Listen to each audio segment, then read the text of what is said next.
7 criminals, dubbed by police the Drugs R Us gang, have been sentenced to more than 59 years in jail. They were responsible for importing 1 million ecstasy pills, as well as huge amounts of cocaine and cannabis from Holland.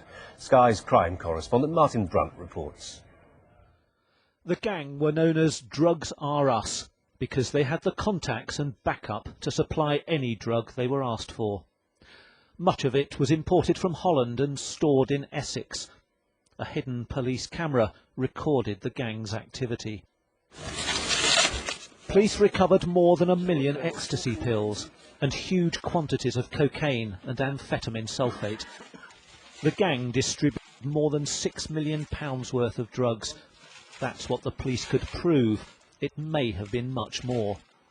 We're a mile or so here from the M25 with its easy motorway links in all directions.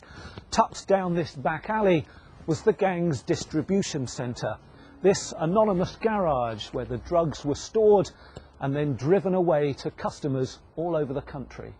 If only they'd read the sign above their heads. Gang members were arrested by Scotland Yard's elite projects team. They arrived at court to hear their fate, ready for jail with bags packed. They'd been told to expect lengthy sentences.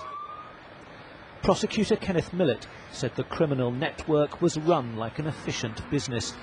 Each member was allocated a specific role. Robert Burnell was the gang's chief of operations, Joseph Fisher the importer, and Gary Pettican the distributor.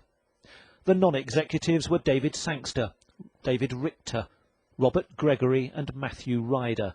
They were the gang's couriers. Oliver Jenner and Martin Jackson were major customers who bought the gang's products.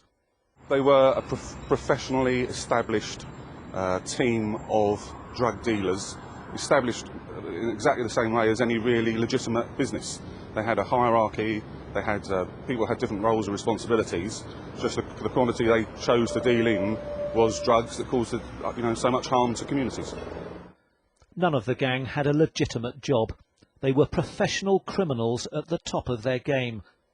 Until now. Martin Brunt, Sky News, at the Inner London Crown Court.